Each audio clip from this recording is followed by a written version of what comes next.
Hello, sir. Welcome to America. Wag 'n bietjie. Julle praat net Engels in Amerika. What? Do you have someone wie weet om Afrikaans te praat hier? A translator for us. No, sir, we do not. Marilei weet om Nee Engels man, te praat. Marilei se Engels is so kaks. Sy kan niks verstaan Sir, nie. can we please continue? We do not have time, sir. Okay, I'm gonna try to speak some English. Thank you so much, sir. Now that you've landed here in the United States of America, there's some ground rules I have Het to julle apply. biltong? What the hell is that? Okay, I'm gonna make it very simple.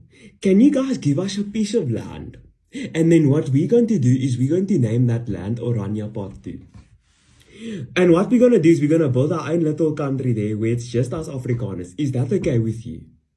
I cannot assign land at this point, sir. That is something that we're currently... Ek hoor niks, Marietjie. Hierdie mens praat net Engels. Jy het gesê hier in Amerika gaan ons nuwe land en fuck man.